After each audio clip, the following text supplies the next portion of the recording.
Good morning students. बच्चे ਆਪਾਂ ਕਰ ਰਹੇ ਸੀ ਪੀ ਬਲੌਕ ਐਂਡ ਪੀ ਬਲੌਕ ਦੇ ਵਿੱਚੋਂ ਗਰੁੱਪ 14 ਐਂਡ ਕੱਲ ਆਪਾਂ ਨੇ ਕੀਤੀਆਂ ਸੀ ਕੁਝ ਜਨਰਲ ਪ੍ਰੋਪਰਟੀਜ਼ ਆਫ ਗਰੁੱਪ 14।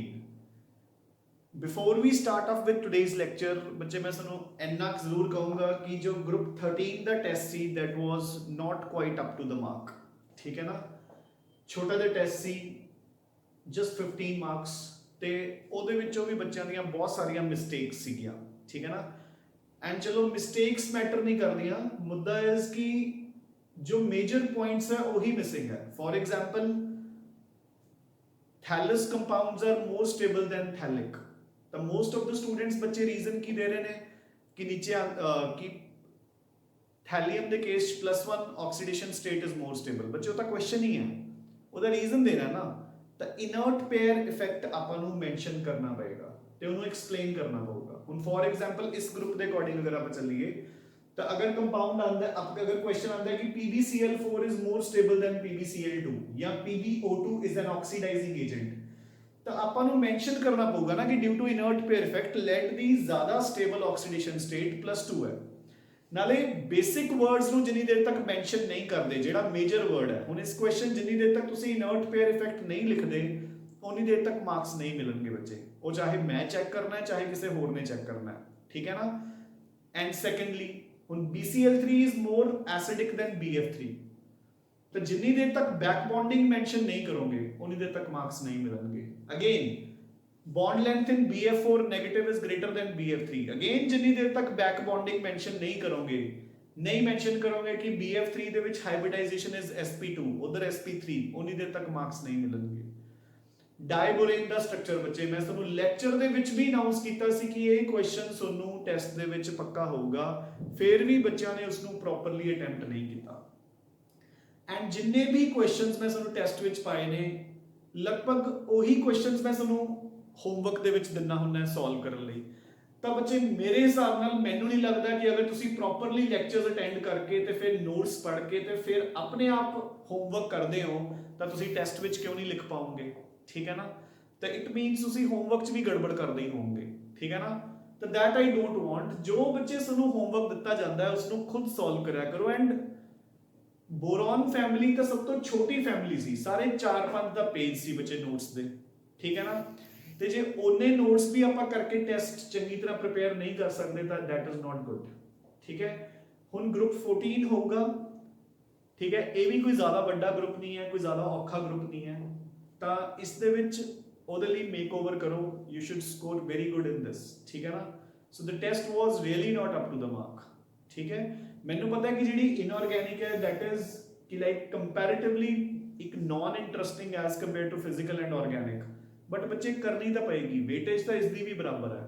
ਠੀਕ ਹੈ ਨਾ, +1 +2 ਚ ਵੀ ਕੁਐਸਚਨਸ ਆਣਗੇ, ਕੰਪੀਟੀਟਿਵ ਐਗਜ਼ਾਮ ਚ ਵੀ ਹੋਣਗੇ ਤਾਂ ਉਹਦੇ ਵਿੱਚ ਵੀ ਮਾਰਕਸ ਕੁਐਸਚਨਸ ਆਣਗੇ। ਹੁਣ ਦੇਖੋ ਇਸ ਵਾਰ ਜਿਹੜਾ ਸਾਡਾ ਆਲ ਇੰਡੀਆ ਨੀਟ ਪੇਪਰ ਹੋਇਆ ਮੈਡੀਕਲ ਲਈ, ਉਹਦੇ ਵਿੱਚ ਆਊਟ ਆਫ 45 12 ਕੁਐਸਚਨਸ ਇਨਆਰਗੈਨਿਕ ਦੇ ਸੀਗੇ। ਜੋ ਆਲ ਇੰਡੀਆ JEE ਦਾ ਐਗਜ਼ਾਮ ਹੋਇਆ, ਠੀਕ ਹੈ, ਉਹਦੇ ਵਿੱਚ ਆਊਟ ਆਫ 25 7 ਕੁਐਸਚਨਸ ਇਨਆਰਗੈਨਿਕ ਚੋਂ ਸੀਗੇ। ਤਾਂ ਬੱਚੇ ਕੁਐਸਚਨਸ ਤਾਂ ਆਣਗੇ, ਯੂ ਗੈਟਿੰਗ ਅ ਪੁਆਇੰਟ। ਤਾਂ ਜਦੋਂ ਕੁਐਸਚਨਸ ਆਣਗੇ ਤਾਂ ਆਪਾਂ ਨੂੰ ਕਰਨਾ ਪਏਗਾ whether you find it interesting or non interesting।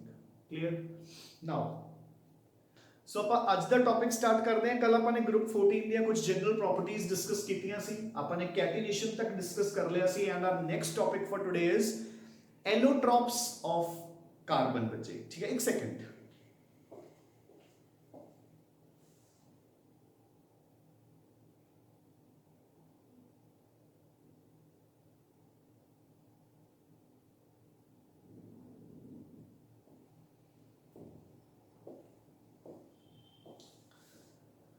ਸੋ ਬੱਚੇ ਐਲੋਟ੍ਰੋਪਸ ਆਫ ਕਾਰਬਨ, ਸਭ ਤੋਂ ਪਹਿਲਾਂ ਆਪਾਂ ਨੂੰ ਪਤਾ ਹੋਣਾ ਚਾਹੀਦਾ ਕਿ ਵਾਟ ਡੂ ਯੂ ਮੀਨ ਬਾਈ ਐਲੋਟ੍ਰੋਪੀ, ਹੈ ਨਾ। ਜਦੋਂ ਇੱਕ ਐਲੀਮੈਂਟ ਇੱਕ ਤੋਂ ਜ਼ਿਆਦਾ ਫਾਰਮਸ ਦੇ ਵਿੱਚ ਐਗਜ਼ਿਸਟ ਕਰਦੀ ਹੈ ਦੈਟ ਇਜ਼ ਨੋਨ ਐਜ਼ ਐਲੋਟ੍ਰੋਪੀ। ਠੀਕ ਹੈ, ਸੇਮ ਚੀਜ਼ ਅਗਰ ਕੋਈ ਕੰਪਾਊਂਡ ਇੱਕ ਤੋਂ ਜ਼ਿਆਦਾ ਫਾਰਮਸ 'ਚ ਐਗਜ਼ਿਸਟ ਕਰੇ that is known as polymorphism. ਦੇਖੋ definitions, so let it be, ਦੇਖੋ ਕਾਰਬਨ ਜੋ ਹੈ it exist as diamond and graphite. ठीक है ना, मतलब फुलरीन्स भी है, but these are the two major forms, so अपन लिख ही लेने हैं फुलरीन्स, ठीक है। दिस इज कॉल्ड एलोट्रॉपी, ਇਹਨੂੰ ਆਪਾਂ ਐਲੋਟ੍ਰੋਪਿਜ਼ਮ ਕਹਿੰਦੇ ਆ ਜਦੋਂ ਇੱਕ ਐਲੀਮੈਂਟ ਇੱਕ ਤੋਂ ਜ਼ਿਆਦਾ ਫਾਰਮ 'ਚ ਐਗਜ਼ਿਸਟ ਕਰਦੀ ਹੈ। ਵੀ ਆਲਸੋ ਹੈਵ ਕੈਲਸ਼ੀਅਮ ਕਾਰਬੋਨੇਟ, ਜਿਸ ਦੀਆਂ ਦੋ ਫਾਰਮਸ ਹੁੰਦੀਆਂ, ਇੱਕ ਕੈਲਸਾਈਟ ਔਰ ਇੱਕ ਅਰੈਗਨਾਈਟ, ठीक है। This phenomenon is called polymorphism, clear.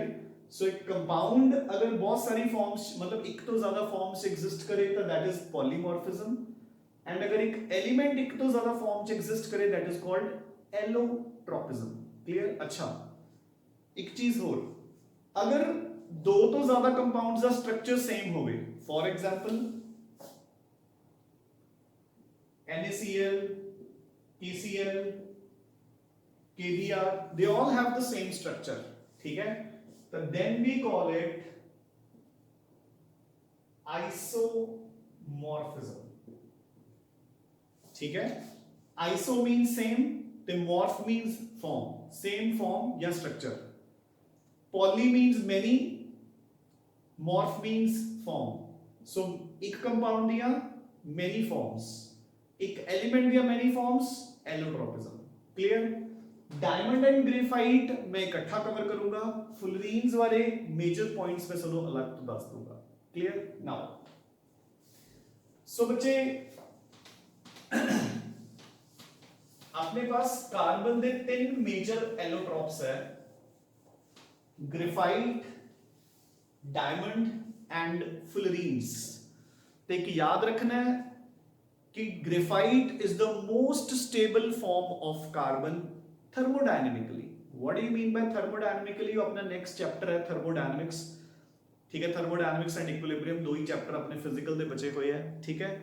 सो अपन उदों पता लग जाएगा, बट एक बार अपने दिमाग च या किते भी स्टार मार के लिख लो कि out of the three forms graphite is the most thermodynamically stable form of carbon, clear. Now so बच्चे ग्रेफाइट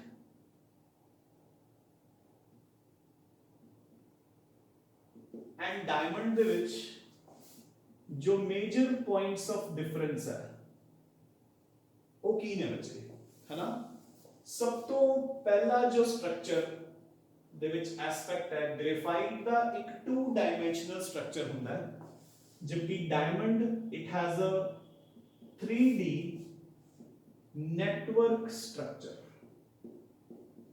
मैं हुने तुहानू बना के शो करूंगा 3D network structure.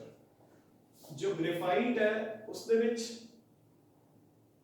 Each carbon is sp2 hybridized, carbon they which it is sp3 hybridized, ठीक है। 2D hexagonal plates, two dimensional hexagonal plates बन जाती हैं बच्चे ग्रेफाइट दे विच, ठीक है ना। Each carbon is linked to three other carbons, जबकि इत्थे each carbon is linked to four other carbons। ਇਹਦੇ ਵਿੱਚ ਹਰ ਇੱਕ ਕਾਰਬਨ ਅੱਗੇ ਤਿੰਨ ਕਾਰਬਨਸ ਨਾਲ ਲੱਗਿਆ, ਇੱਥੇ ਚਾਰ ਕਾਰਬਨਸ ਨਾਲ ਲੱਗਿਆ ਬੱਚੇ, ठीक है। Now that graphite is soft and slippery, soft and slippery होने करके बच्चे इसे करके आप इसको यूज करते हैं as soft and slippery होने करके इसे करके आप इसको यूज करते हैं as a lubricant, ठीक है ना। diamond is very very very very hard, diamond का एक one of the hardest substances known है, ठीक है ना। मेरी गल समझ रहे हो ना। Similarly graphite is a good conductor of electricity, जबकि diamond is a poor conductor of electricity, ਇਹ ਸਾਰੀਆਂ ਪ੍ਰੋਪਰਟੀਆਂ ਇਹਨਾਂ ਦੇ ਸਟਰਕਚਰ ਦੇ ਨਾਲ ਹੀ ਲਿੰਕਡ ਹੈ, ਠੀਕ ਹੈ। ਤੇ ਉਹ ਸਟਰਕਚਰ ਕਿਵੇਂ ਹੁੰਦੇ ਨੇ ਉਹ ਮੈਂ ਹੁਣੇ ਤੁਹਾਨੂੰ ਸ਼ੋ ਕਰਦਾ ਹੈ, ਉਹਦੇ ਨਾਲ ਸਾਰਾ ਕੁਝ ਵੈਸੇ ਹੀ ਕਲੀਅਰ ਹੋ ਜਾਊਗਾ। ਸੋ ਦੇਖੋ ਐਗਜ਼ੈਕਟਲੀ ਉਲਟੀਆਂ ਪ੍ਰੋਪਰਟੀਆਂ ਹੈ ਦੋਨਾਂ ਦੀਆਂ, ਠੀਕ ਹੈ ਨਾ। ਤੇ ਉਹ ਕਿਵੇਂ ਹੈ ਮੈਂ ਹੁਣੇ with the help of structure ਤੁਹਾਨੂੰ ਐਕਸਪਲੇਨ ਕਰਦਾ। ਦੇਖੋ ਹੁਣ ਸਟਰਕਚਰ ਆਪਾਂ ਕਿਵੇਂ ਬਣਾਉਂਦੇ ਆ। ਸੋ ਫਰਸਟ ਗ੍ਰੇਫਾਈਟ। ਸੋ ਦੇਖੋ ਗ੍ਰੇਫਾਈਟ ਦਾ ਸਟਰਕਚਰ ਕੀ ਹੈ ਕਿ ਜੋ ਹਰ ਕਾਰਬਨ ਹੈ ਉਹ ਅੱਗੇ 3 ਕਾਰਬਨਸ ਦੇ ਨਾਲ ਡਾਇਰੈਕਟਲੀ ਲਿੰਕਡ ਹੈ, ਫਾਰਮਿੰਗ ਹੈਗਜ਼ਾਗਨਲ ਪਲੇਟਸ। ਸੋ ਦੇਖੋ ਇੱਕ ਹੈਗਜ਼ਾਗਨ ਸ਼ੇਪ ਦੀ ਪਲੇਟ ਬਣ ਗਈ, ਇਹ 2 ਡਾਇਮੈਂਸ਼ਨਲ ਹੈ ਐਂਡ ਜਿਹੜਾ 4th ਇਲੈਕਟ੍ਰੋਨ ਹੈ carbon the that will form pi bonds, loose pi bonds, ਠੀਕ ਹੈ ਨਾ। ਨਾਓ ਹੁਣ ਜਿਹੜੀ ਨੈਕਸਟ ਪਲੇਟ ਹੋਏਗੀ ਉਸ ਨੈਕਸਟ ਪਲੇਟ ਤੇ ਇਸ ਪਲੇਟ ਦੇ ਵਿੱਚ, ਸੋ ਦੇਖੋ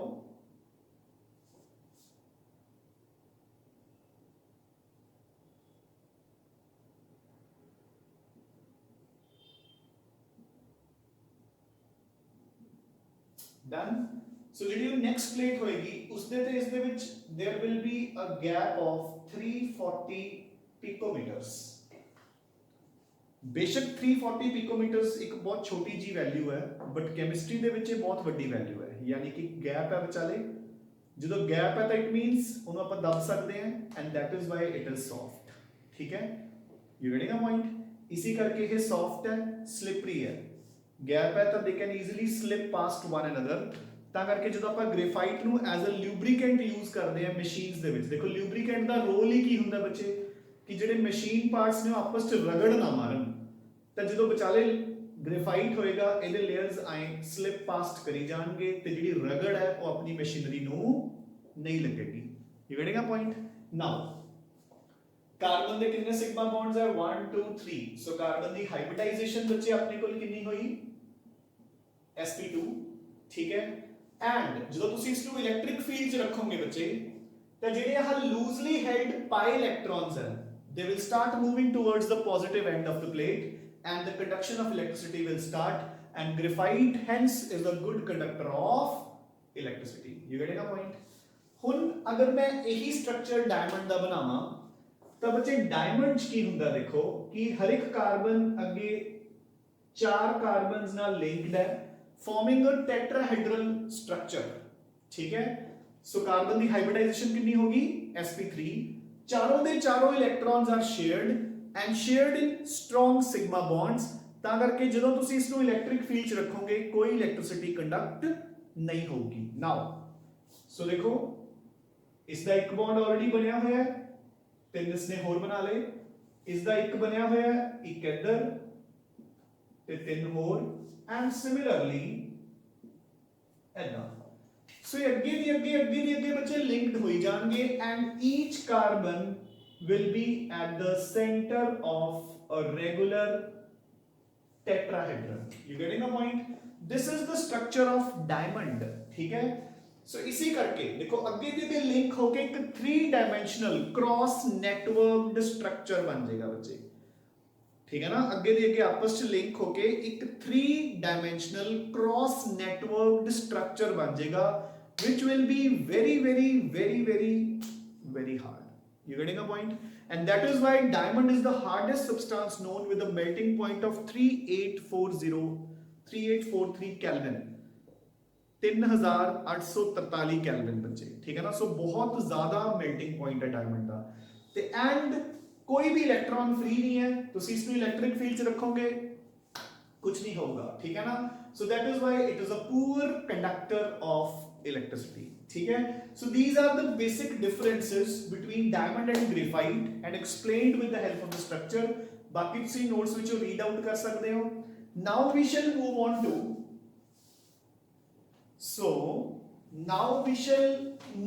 to the next part,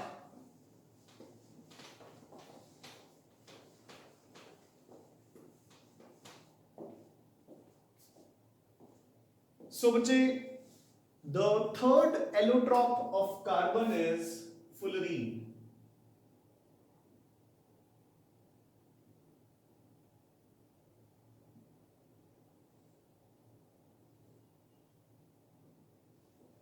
The third allotrope of carbon is fullerenes.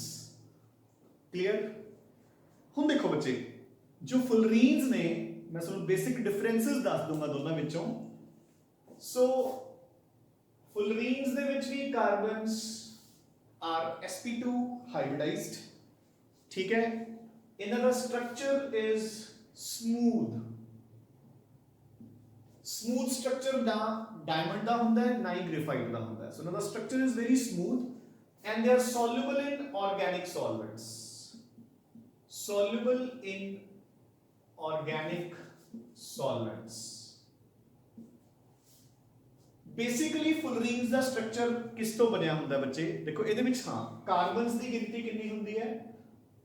Most common ਫੁਲਰੀਨ ਦੇ ਵਿੱਚ ਹੁੰਦੇ ਨੇ 60 ਕਾਰਬਨਸ, 70 ਵਾਲੀ ਵੀ ਮਿਲਦੀ ਹੈ ਐਂਡ ਐਸ ਹਾਈ ਐਸ 350 ਕਾਰਬਨਸ ਦੀ ਫੁਲਰੀਨ ਵੀ ਆਪਾਂ ਨੂੰ ਮਿਲਦੀ ਹੈ।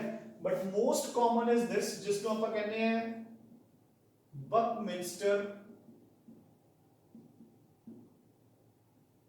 बकमिंस्टर फुलरीन या बकीबॉल फुलरीन। वाई बकीबॉल है ना? द रीजन बीइंग कि जेडे हिस कार्बन्स ने they are arranged in the form of pentagons and hexagons. They are arranged in the form of pentagons and hexagons बच्चे, ठीक है ना। ਜਿਹੜੀ C60 ਫੁਲਰੀਨ ਹੈ, 60 ਕਾਰਬਨਸ ਵਾਲੀ ਫੁਲਰੀਨ, ਉਸ ਦੇ ਵਿੱਚ 12 ਪੈਂਟਾਗਨਸ ਹੁੰਦੇ ਨੇ ਤੇ 20 ਹੈਕਸਾਗਨਸ ਹੁੰਦੇ ਨੇ, ਠੀਕ ਹੈ। ਐਂਡ ਸਿਮਿਲਰਲੀ ਜੋ 70 ਕਾਰਬਨਸ ਵਾਲੀ ਫੁਲਰੀਨ ਹੈ, ਉਸ ਚ ਪੈਂਟਾਗਨਸ ਤਾਂ 5 ਹੀ ਹੁੰਦੇ ਨੇ ਬਟ ਹੈਕਸਾਗਨਸ 25 ਹੁੰਦੇ ਨੇ। ਤਾਂ ਕਾਮਨਲੀ ਬੱਚਿਆਂ ਦਾ ਕੁਐਸਚਨ ਹੁੰਦਾ ਕਿ ਸਰ ਤਾਂ ਬਹੁਤ ਸਾਰੇ ਕਾਰਬਨਸ ਹੋ ਗਏ, 12 5s are 60 ਤਾਂ ਇਹੀ ਹੋ ਗਏ ਪੈਂਟਾਗਨ ਤੇ 26 are 120, ਬਹੁਤ ਸਾਰੇ ਕਾਰਬਨਸ ਹੋ ਗਏ। ਬਟ ਬੱਚੇ ਉਹ ਕਾਮਨ ਵੀ ਤਾਂ ਹੋਣਗੇ ਨਾ, ਠੀਕ ਹੈ ਨਾ। ਜਿੱਦਾਂ ਕਿ ਦੇਖੋ ਫੋਰ ਐਗਜ਼ਾਮਪਲ ਆ ਇੱਕ ਹੈਕਸਾਗਨ ਬਣਿਆ ਹੋਇਆ ਹੈ, ਠੀਕ ਹੈ, ਤਾਂ ਉਸ ਦੇ ਰਾਉਂਡ ਅਬਾਊਟ ਦੂਸਰੇ ਵੀ ਤਾਂ ਹੋਣਗੇ ਐਦਾਂ, ਠੀਕ ਹੈ। ਤੇ ਜੇ ਤੁਸੀਂ ਇਸ ਨੂੰ ਐ ਕੰਪਲੀਟ ਬਣਾ ਦੋਗੇ ਨਾ, ਤੁਹਾਨੂੰ ਇਦਾਂ ਲੱਗੇਗਾ ਜਿਵੇਂ ਇੱਕ ਫੁੱਟਬਾਲ ਦਾ ਸਟਰਕਚਰ ਹੁੰਦਾ ਹੈ ਨਾ। ਫੁੱਟਬਾਲਸ ਵੀ ਐਂ ਬਣੀਆਂ ਹੁੰਦੀਆਂ ਨੇ ਨਾ, ਠੀਕ ਹੈ। ਸੋ these are some common points about fullerenes। ਬਾਕੀ ਤੁਸੀਂ ਨੋਟਸ ਵਿੱਚੋਂ ਰੀਡ ਆਊਟ ਕਰ ਸਕਦੇ ਹੋ। once again I repeat कि carbons are sp2 hybridized, they have a smooth structure and they are soluble in organic solvents। Carbons the count can go to as high as 350 carbons, but the most common fullerene is that of 60 carbons। It consists of pentagons and hexagons, ठीक है। It consists of pentagons and hexagons। जो अपने को 60 carbons वाली fullerene है उसके विच 12 पेंटा and 20 hexagons है, and जो 70 कार्बन्स वाली फुलरीन है उसके विच 12 पेंटा and 25 hexagons ਹੁੰਦੇ ਆ ਬੱਚੇ, ठीक है। अच्छा एक चीज होर, ਜਿਹੜੇ ਹੈਕਸਾਗਨਸ ਨੇ ਉਹ ਜਿਵੇਂ ਮੈਂ ਬੋਰਡ ਤੇ ਬਣਾਇਆ, they are surrounded by alternate pentagons and hexagons। देखो ਇਹ ਹੈਕਸਾਗਨ ਹੈ ਨਾ, ਸੋ ਇਸ ਦੇ ਰਾਉਂਡ ਅਬਾਊਟ ਕੀ ਹੋਏਗਾ? ਪੈਂਟਾ ਹੈਕਸਾ ਪੈਂਟਾ ਹੈਕਸਾ। ਮੈਂ ਤਾਂ ਲਿਖ ਦਿੰਦਾ this is 5 carbon 6 5 6 5 6 ਐਦਾਂ। ਔਰ ਜਿਹੜਾ ਪੈਂਟਾਗਨ ਹੋਏਗਾ ਬੱਚੇ, ਜਿੱਦਾਂ ਆਹ ਪੈਂਟਾਗਨ ਬਣ ਗਿਆ, ਦੇਖੋ ਤੁਹਾਨੂੰ ਦਿਖ ਰਿਹਾ ਨਾ, ਇਹਦੇ दोनों तरफ की ने hexagons। So pentagons will be surrounded only by hexagons, hexa hexa hexa hexa and hexa, ठीक है ना। जिवें ਇੱਥੇ ਇੱਕ ਹੋਰ ਬਣ ਜਾਏਗਾ ਇਦਾਂ,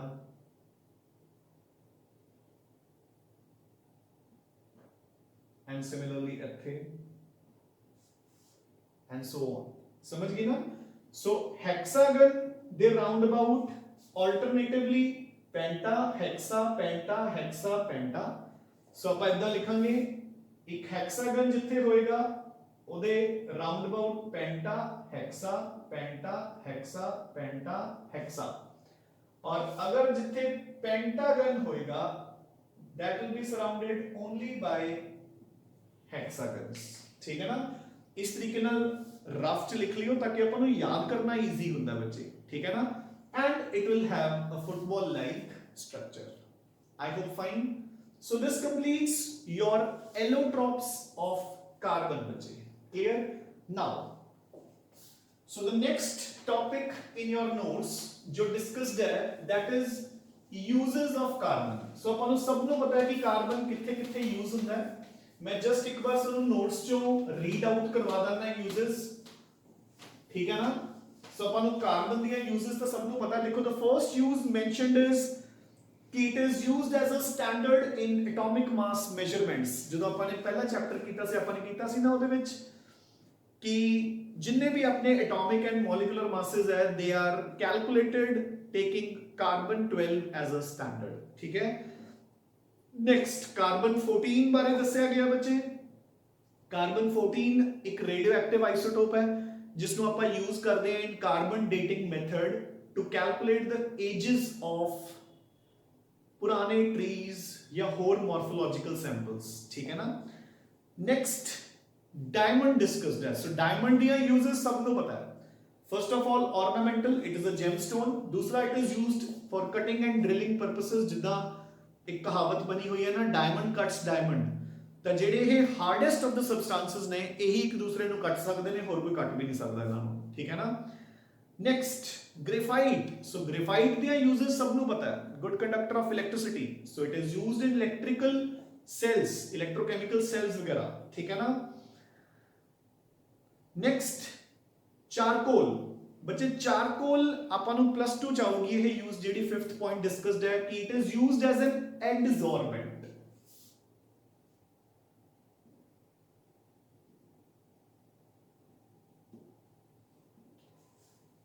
नाउ एक हुंदी है एब्जॉर्प्शन, एक हुंदी है एडसॉर्प्शन। एब्जॉर्प्शन हुंदी है पूरी दी पूरी बॉडी दे विच अंदर एब्जॉर्ब हो जाना।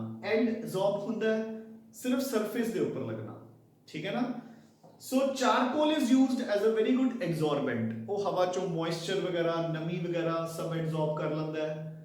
अगर किसी कलर्ड सॉल्यूशन नु कलरलेस बनाना है ਤਾਂ ਵੀ ਆਪਾਂ ਚਾਰਕੋਲ ਨਾਲ ਉਸ ਦਾ ਕਲਰ ਐਬਜ਼ੌਰਬ ਕਰ ਸਕਦੇ ਹਾਂ। So it is used in absorption purposes, ਠੀਕ ਹੈ ਨਾ। Next so they are discussing coke, ਠੀਕ ਹੈ। Coke is also a form of carbon which is used as a very good reducing agent. ਮਤਲਬ chemistry ਦੇ ਵਿੱਚ most commonly used reducing agent is coke. ਦੇਖੋ ਕਿਦਾਂ। सो लेट इट बी कि मेरे पास कोई भी मेटल है, for example zinc oxide, iron oxide. ਤੁਸੀਂ ਮੈਨੂੰ ਕਹਿ ਰਹੇ ਹੋ ਕਿ ਸਰ ਮੈਨੂੰ ਮੈਟਲ ਚਾਹੀਦਾ ਇਹਦੇ ਵਿੱਚੋਂ,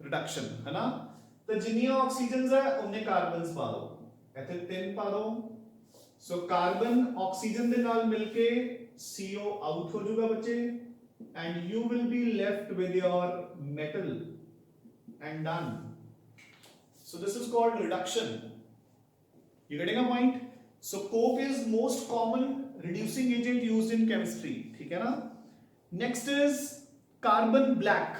Carbon black की ਹੁੰਦਾ ਬੱਚੇ ਦੇਖੋ ਜਿੱਥੇ ਅਨਬਰਨਡ ਕਾਰਬਨ ਬਚਦਾ ਹੋਵੇ, ਹਨਾ। ਦੇਖੋ ਜਿਵੇਂ ਹੁਣ ਚਿਮਨੀਜ਼ ਵਗੈਰਾ ਹੁੰਦੀਆਂ ਨੇ, ਅੱਜਕੱਲ ਸਮੋਕਲੈਸ ਚਿਮਨੀਜ਼ ਆਉਂਦੀਆਂ, ਤੁਹਾਨੂੰ ਸਭ ਨੂੰ ਪਤਾ ਹੋਏਗਾ, ਠੀਕ ਹੈ। तो स्मोकलेस चिमनीज चो की करते हैं कि जेड़ा धुआं हुंदा है अनबर्नड कार्बन। देखो धुआं बेसिकली की है ना, स्मोक की हुंदा है जेड़ा कि अनबर्नड कार्बन हुंदा है। तो स्मोकलेस चिमनीज उन्हां अनबर्नड कार्बन नू खुद एब्जॉर्ब कर लैंदी है, एंड जदों उन्हां दी क्लीनिंग हुंदी है तो सारा जेड़ा अनबर्नड कार्बन है वो अपने कोल ही रह गया हवा छुड्डन दी बजाय। तो उसके दो फायदे हो गए, ठीक है। फर्स्ट ऑफ ऑल कि एटमॉस्फेयर becomes cleaner, है ना। जो unburned coke in the form of smoke अपने हवा छड़ना सी वो अपने कोल ही रह गया। सेकेंडली उसथों देखो एक इंडस्ट्री चो बने हैं, दूसरी इंडस्ट्री उथों ही वो पैक होके, ठीक है, वेस्ट है ਉਹਦੇ ਲਈ ਤਾਂ ਨਾ ਉਥੋਂ ਪੈਕ ਹੋ ਕੇ ਜਾਊਗਾ ਤੇ ਉਹ ਕਿੱਥੇ ਯੂਜ਼ ਹੁੰਦਾ ਹੈ, ਬਲੈਕ ਇੰਕਸ, ਪੇਂਟਸ, ਸ਼ੂਜ਼, ਟਾਇਰਸ ਦੀ ਫਿਲਿੰਗ ਕਰਨ ਲਈ, ਤਾਂ ਉਹ ਉੱਥੇ ਯੂਜ਼ ਹੋ ਜਾਂਦਾ ਬੱਚੇ, ਠੀਕ ਹੈ ਨਾ। ਸੋ these are some of the common uses of carbon, ठीक है। and with this अपना जो जनरल इंट्रोडक्टरी पोर्शन सी बच्चे वो खत्म हो गया। हुण आपां कार्बन दे कुछ एक दो इंपॉर्टेंट कंपाउंड्स डिस्कस करने हैं। उन्हां कंपाउंड्स बारे जिन्नी क नॉलेज आपां नूं चाहीदी है उन्नी क ऑलरेडी हैगी है, ठीक है ना। बट यस कि since they are in our syllabus, very much in the syllabus, तो आपां उन्हां नूं डिस्कस कर रहे हैं, ठीक है। So let's start off with the compounds of carbon now. So बच्चे जो फर्स्ट कंपाउंड आपां कार्बन दा डिस्कस करना है दैट इज कार्बन मोनोऑक्साइड।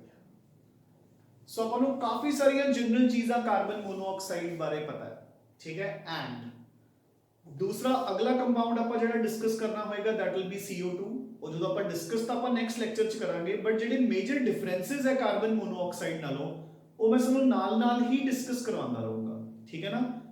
एक बार अपने माइंड विच स्टोर करदे रहियो या किते जिथे भी तुसी नोट्स बना रहे हो ਉਹਦੇ ਨਾਲ ਰਫ ਕਾਲਮ ਚ ਲਿਖਦੇ ਰਹੀਓ ਨਾਲ-ਨਾਲ ਜੋ ਵੀ ਪੁਆਇੰਟ ਆਫ ਡਿਫਰੈਂਸ ਹੋਏਗਾ, ਤੇ ਜਦੋਂ ਆਪਾਂ ਕਾਰਬਨ ਮੋਨੋ ਡਾਈਆਕਸਾਈਡ ਕਰਾਂਗੇ ਉਹ ਰਿਵਾਈਜ਼ ਹੋ ਜਾਊਗਾ। You getting now. So first point is its preparation, ठीक है।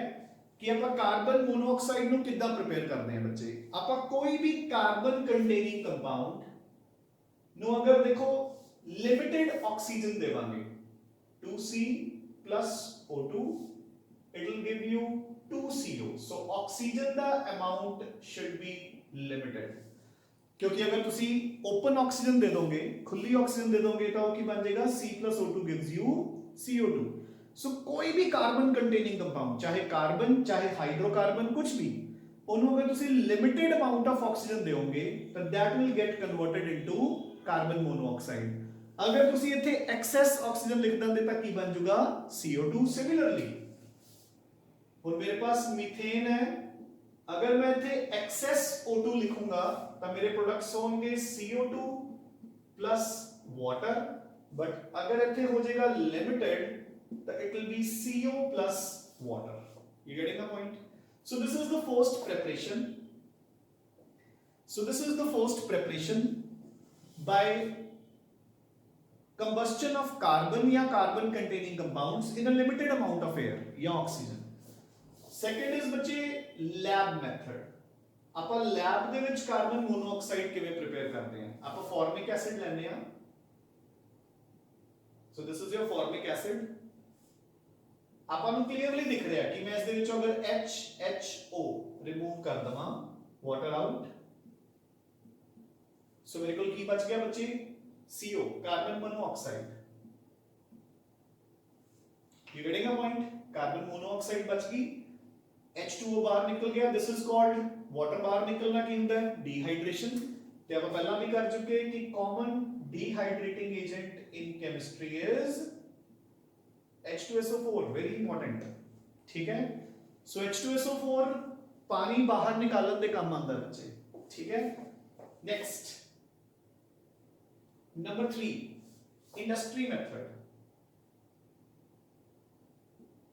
सो अब हम मैन्युफैक्चरिंग कमर्शियली कितना प्रिपेयर करते हैं कार्बन मोनोऑक्साइड नु। What we do is we take coke ते ਆਪਾਂ ਉਸ ਨੂੰ ट्रीट करते हैं विद स्टीम, क्योंकि नॉर्मल पानी ਨਾਲ ਤਾਂ ਬੱਚੇ ਕਾਰਬਨ ਦੀ ਰਿਐਕਸ਼ਨ ਹੀ ਨਹੀਂ ਹੋਊਗੀ।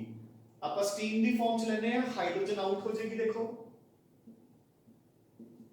carbon and oxygen will combine to give carbon monoxide। clear, done, I hope done, ठीक है। now we know ਹੁਣ ਆਪਾਂ ਬੱਚੇ मूव करते हैं कि कार्बन मोनोऑक्साइड ਨੂੰ ਆਪਾਂ मोस्ट commonly ਕਿੱਥੇ यूज ਕਰਦੇ हैं, है ना। so it is used as an industrial fuel। ਤੁਸੀਂ नेम सुने होंगे दो गैसेस दे, एक वाटर गैस और एक producer gas. Water gas and producer gas. I hope ਤੁਸੀਂ ਇਹ नेम्स सुने हुए हैं बच्चे। हाँ जी, सो आई होप कि ਤੁਸੀਂ water gas and producer gas सुनया होया। जरा अपने दिमाग च लेके आओ, जूनियर क्लासेस च आंदे ने कि वाटर गैस की होंगी है एंड प्रोड्यूसर गैस की होंगी है बच्चे, ठीक है ना। So water gas is carbon monoxide plus H2 and producer gas is carbon monoxide plus N2. They both are used as industrial fuels, है ना, क्योंकि इन्हों देखो फ्यूल की हुंदा है जो बर्न हो सके, तो कार्बन मोनोऑक्साइड भी बर्न हो सकती है ना, कोई कार्बन मोनोऑक्साइड ਨੂੰ अगर ਤੁਸੀਂ फर्दर ऑक्सीजन दे दोगे तो it will get converted into CO2, ठीक है। नाउ अगर ਤੁਹਾਨੂੰ क्वेश्चन आंदा है कि वाटर गैस ਤੇ प्रोड्यूसर गैस ਚੋਂ ਕਿਹੜਾ बेटर फ्यूल है, किस ਤੋਂ ਜ਼ਿਆਦਾ એનર્ਜੀ ਮਿਲਦੀ है, तो सिंपल आंसर है बच्चे कि वाटर गैस की कैलोरीफिक वैल्यू ज्यादा होएगी, वो ਆਪਾਂ ਨੂੰ पर यूनिट ज्यादा एनर्जी देगा। द रीजन बीइंग कि दोनों ਦੇ ਦੋਨੋਂ ਜਿਹੜੇ कंपाउंड्स ने दे आर कंबस्टिबल, हाइड्रोजन भी इनफ्लेमेबल एंड कंबस्टिबल है, कार्बन मोनोऑक्साइड भी कंबस्टिबल है। ਇੱਥੇ ਬੱਚੇ प्रोड्यूसर गैस ਦੇ ਵਿੱਚ nitrogen is non combustible and non supporter of combustion. Nitrogen ਨੂੰ ਨਾ ਤਾਂ ਅੱਗ ਲੱਗਦੀ ਹੈ ਔਰ ਨਾ ਹੀ ਉਹ ਅੱਗ ਨੂੰ ਸਪੋਰਟ ਕਰਦੀ ਹੈ, ਠੀਕ ਹੈ ਨਾ। ਸੋ ਇੱਥੇ ਸਿਰਫ ਇੱਕ ਕੰਪੋਨੈਂਟ ਹੈ ਜਿਹੜਾ ਬਰਨ ਹੋਊਗਾ, ਇੱਥੇ ਦੋਨੋਂ ਕੰਪੋਨੈਂਟਸ ਬਰਨ ਹੋਣਗੇ, ਯਾਨੀ ਕਿ water gas is a better fuel as compare to producer gas. I hope done, ठीक है। नाउ नेक्स्ट ਆਪਾਂ ਨੇ ਬੱਚੇ ਡਿਸਕਸ ਕਰਨੀਆਂ ਨੇ ਇਸ ਦੀਆਂ properties. So first property to be discussed, number 1, it is colorless, odorless,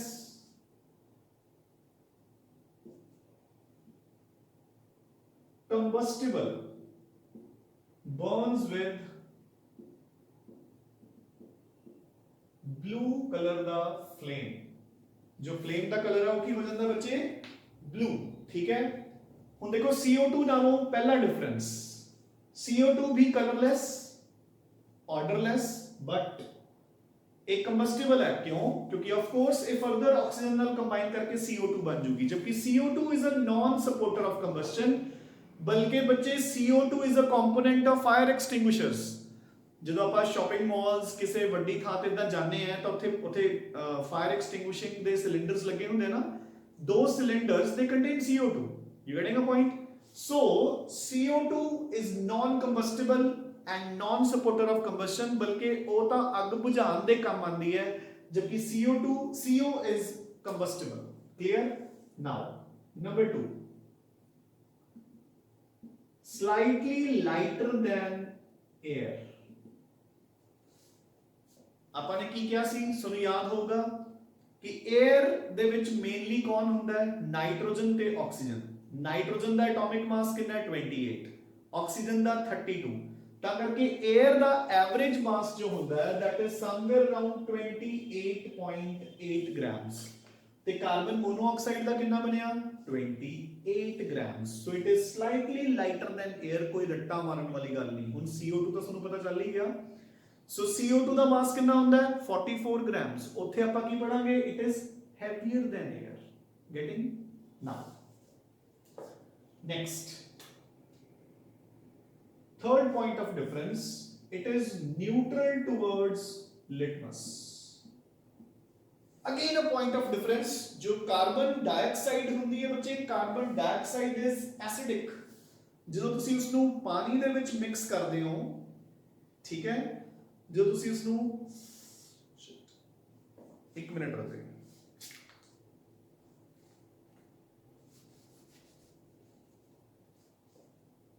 वो क्लिक करगी बेंचो, चलो। सो इट इज न्यूट्रल, ठीक है। कार्बन डाइऑक्साइड इज एसिडिक, जो ਤੁਸੀਂ ਉਸ ਨੂੰ ਵਾਟਰ ਚ ਮਿਕਸ ਕਰੋਗੇ you will get an acidic solution of carbonic acid। clear? now this is slightly soluble in water, ठीक है। जबकि कार्बन डाइऑक्साइड के केस आप करांगे कि it is more soluble as compared to carbon monoxide। clear? वो ज्यादा soluble होती है इस तो। next, हाँ जी बच्चे, this is highly poisonous gas। हाँ जी, सो ਹੁਣ ਆਪਾਂ ਥੋੜਾ ਜਿਹਾ ਡਿਸਕਸ ਕਰਾਂਗੇ ਅਬਾਊਟ ਦਿਸ ਪੁਆਇੰਟ। ਹੁਣ ਇਹ ਧਿਆਨ ਨਾਲ ਸਮਝ ਲਓ ਬੱਚੇ, ਤੁਸੀਂ ਕਾਮਨਲੀ ਸੁਣਿਆ ਹੋਣਾ ਹੈ ਜੂਨੀਅਰ ਕਲਾਸਿਸ ਦੇ ਵਿੱਚ ਕੁਐਸਚਨ ਵੀ ਆਉਂਦਾ ਹੁੰਦਾ ਬੱਚੇ ਆਪਾਂ ਨੂੰ ਕਿ ਇੱਕ ਬੰਦ ਕਮਰੇ ਦੇ ਵਿੱਚ ਕੋਈ ਅੰਗੀਠੀ ਵਗੈਰਾ ਜਲਾ ਕੇ ਨਹੀਂ ਸੌਣਾ ਚਾਹੀਦਾ, ਹਨਾ, ਯੂ ਰਿਮੈਂਬਰ।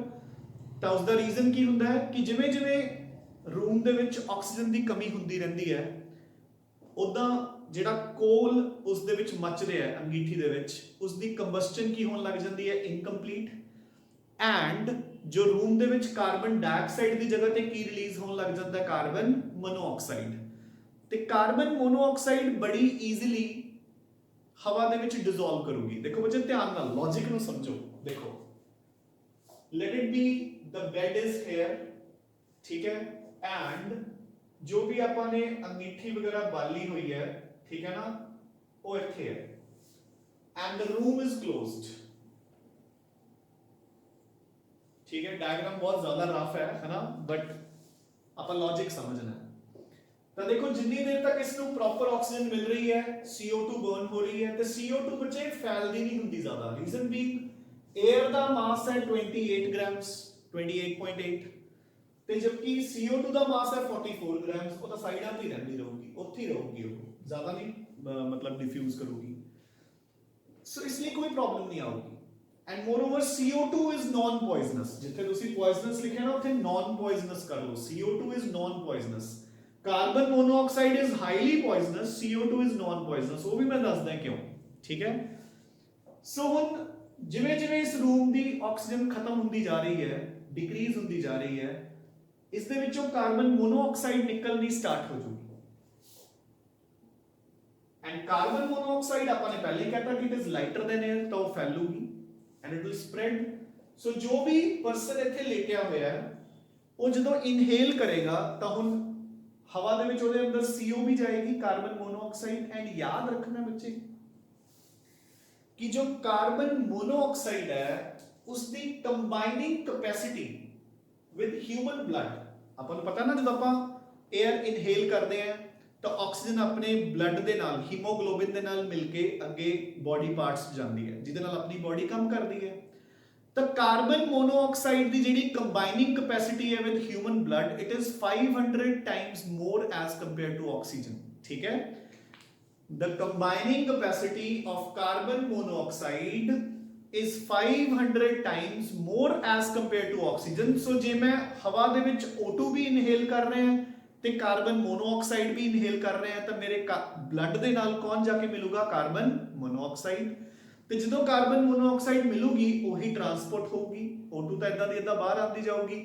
ਸੋ ਆਪਣੀ ਬਾਡੀ ਨੂੰ ਬੱਚੇ ਆਕਸੀਜਨ ਮਿਲਣੀ ਬੰਦ ਹੋ ਜੂਗੀ, ਐਂਡ ਇਸ ਰੀਜ਼ਨ ਨਾਲ ਹੌਲੀ ਹੌਲੀ suffocation and finally coma and finally death, ਠੀਕ ਹੈ ਨਾ।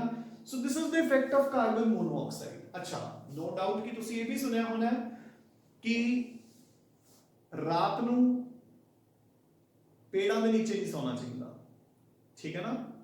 ਤਾਂ ਉਹਦਾ ਰੀਜ਼ਨ ਕੀ ਹੁੰਦਾ ਹੈ, ਉਹਦਾ ਇੱਕ ਅਲੱਗ ਰੀਜ਼ਨ ਹੈ। ਉੱਥੇ ਆਪਾਂ ਇਹ ਨਹੀਂ ਕਹਿ ਸਕਦੇ ਕਿ CO2 is poisonous, ਕਿਉਂਕਿ ਜੇ ਸਪੋਜ਼ ਹੁਣ ਤੁਸੀਂ ਰਾਤ ਨੂੰ ਕਿਸੇ ਪੇੜ ਦੇ ਨੀਚੇ ਸੌ ਰਹੇ ਹੋ, ਸਪੋਜ਼ ਇੱਥੇ ਇੱਕ ਬਹੁਤ ਵੱਡਾ ਔਰ ਘਣਾ ਪੇੜ ਲੱਗਿਆ ਹੋਇਆ ਹੈ, ਤਾਂ ਬੱਚੇ ਇਹ CO2 ਜਿਹੜੀ ਹੈਗੀ ਹੈ, ਬੀਇੰਗ ਹੈਵੀ, ਉਹ ਨੀਚੇ ਆਊਗੀ। ਤੋ ਸੋ ਤੁਹਾਡੇ ਆਲੇ ਦੁਆਲੇ, ਤੁਹਾਡੀ ਸਰਾਊਂਡਿੰਗਸ ਦੇ ਵਿੱਚ ਜਿੰਨੀ ਵੀ ਹਵਾ ਸੀ, ਉਸ ਨੂੰ ਉਹ ਰਿਪਲੇਸ ਕਰ ਲੂਗੀ। ਸੋ ਤੁਹਾਨੂੰ ਹਵਾ ਮਿਲਣੀ ਬੰਦ ਹੋ ਜੂਗੀ। You getting a point. So CO2 ਖੁਦ ਨਹੀਂ ਕਿਲ ਕਰਦੀ, CO2 is not poisonous, but the problem is ਕਿ ਤੁਹਾਨੂੰ O2 ਮਿਲਣੋਂ ਹਟ ਜੂਗੀ। ਜਦਕਿ ਇੱਥੇ ਕੀ ਹੈ, carbon monoxide is poisonous.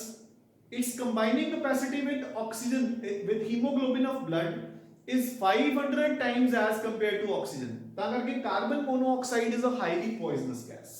Clear? Now, so these were some of the physical properties of carbon monoxide. ਹੁਣ ਆਪਾਂ ਕਰਨੀ ਹੈ ਬੱਚੇ chemical properties, ਠੀਕ ਹੈ। So chemical properties ਦੇਖੋ। So सब तो पहले इसका structure. So this is carbon with its 4 electrons and this is oxygen with its 6 electrons. ਤਾਂ ਬੱਚੇ ਆਕਸੀਜਨ ਨੂੰ ਸਿਰਫ ਕਿੰਨੇ ਇਲੈਕਟ੍ਰॉन्स ਦੀ ਲੋੜ ਹੈ, 2 ਦੀ। ਉਹਨੇ 2 ਇਲੈਕਟ੍ਰॉन्स ਸ਼ੇਅਰ ਕੀਤੇ, ਆਕਸੀਜਨ ਕੰਪਲੀਟ ਹੋ ਗਈ, ਬਟ ਕਾਰਬਨ ਕੋਲ ਹਲੇ 6 ਹੋਏ ਹੈ, ਠੀਕ ਹੈ। ਤਾਂ ਆਕਸੀਜਨ ਆਪਣੇ 2 ਇਲੈਕਟ੍ਰॉन्स ਕਾਰਬਨ ਦੇ ਨਾਲ ਕੀ ਕਰ ਲੇਗੀ, ਕੋਆਰਡੀਨੇਟ, ठीक है। सो अपने को 3 electrons, sorry 4 pairs of electrons दोनों ने की हो गए complete. So this is the structure of carbon monoxide. Now coming to the chemical properties. Combustion. Of course, ਤੁਸੀਂ ਉਸ ਕਾਰਬਨ ਮੋਨੋਆਕਸਾਈਡ ਨੂੰ ਹੁਣ ਆਕਸੀਜਨ ਹੋਰ ਦੇ ਦਿਓ ਤਾਂ ਉਹ ਬਰਨ ਕਰਕੇ ਫਾਈਨਲੀ ਕੀ ਬਣ ਜੂਗੀ ਕਾਰਬਨ ਡਾਈਆਕਸਾਈਡ ਠੀਕ ਹੈ number 2 action with ਐਲਕੀਜ਼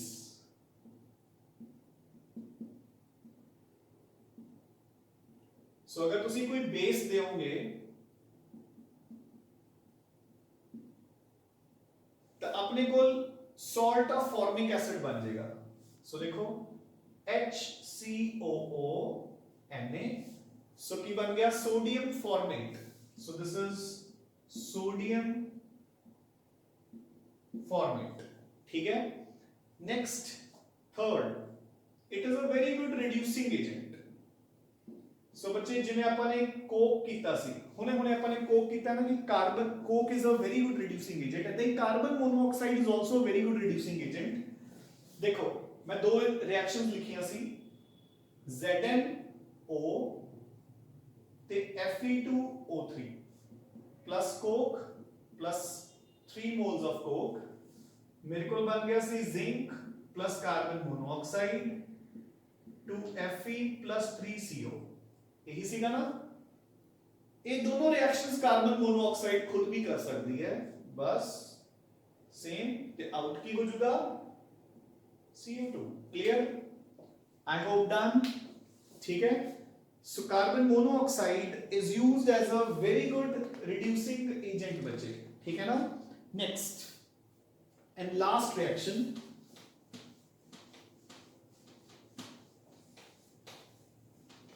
so reaction तो बच्चे सिंपल है इजी है ठीक है बट इंपॉर्टेंट क्यों है so reaction with chlorine carbon monoxide combines with chlorine to form COCl2 this is called carbonyl chloride देखो बच्चे रिएक्शन तो सिंपल जी है सिंपल कॉम्बिनेशन है ना but this gas is known as phosgene and it is a highly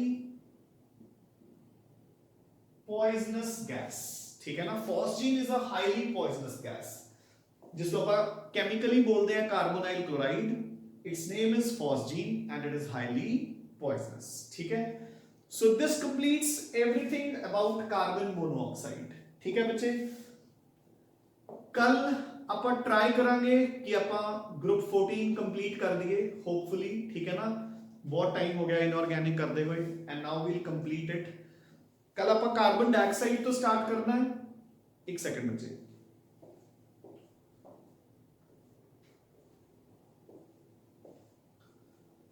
कल अपन ने carbon dioxide तो बच्चे स्टार्ट करना है सो कार्बन मोनोऑक्साइड ਨੂੰ ਚੰਗੀ ਤਰ੍ਹਾਂ ਲਰਨ ਕਰ ਲਿਓ ਕਿਉਂਕਿ ਉਸ ਦੀਆਂ ਪ੍ਰੋਪਰਟੀਆਂ ਬਸ ਜਸਟ ਆਪਾਂ ਨੇ ਆਪੋਜ਼ਿਟ ਕਰਨੀਆਂ ਹੋਣਗੀਆਂ ਠੀਕ ਹੈ ਨਾ ਤੇ ਉਸ ਤੋਂ ਬਾਅਦ ਇਸ ਦੇ ਵਿੱਚ ਕੁਝ ਖਾਸ ਹੈ ਨਹੀਂ ਸੋ ਹੋਪਫੁਲੀ ਆਪਾਂ ਕੱਲ ਗਰੁੱਪ 14 ਵੀ ਖਤਮ ਕਰ ਦਾਂਗੇ ਐਂਡ ਜਦੋਂ ਵੀ ਖਤਮ ਹੋ ਜਾਂਦਾ ਚਾਹੇ ਕੱਲ ਚਾਹੇ ਪਰਸੋਂ ਨੈਕਸਟ ਡੇ ਇਸ ਦਾ ਵੀ ਥਿਊਰੀ ਟੈਸਟ ਹੋਏਗਾ ਐਂਡ ਟੈਸਟ ਲੈ ਕੇ will jump to the next chapter and ਆਪਣੀ ਕੋਸ਼ਿਸ਼ ਹੁਣ ਇਹੀ ਹੋਣੀ ਚਾਹੀਦੀ ਹੈ ਬੱਚੇ ਕਿ ਆਪਾਂ ਵਿਦਿਨ ਦ ਮੰਥ ਆਫ ਅਕਟੂਬਰ ਜਾਂ फर्स्ट वीक ऑफ नवंबर अपना सिलेबस वाइंड अप कर दिए ठीक है so keep studying keep revising and take very good care of your health बच्चे थैंक्स अ लॉट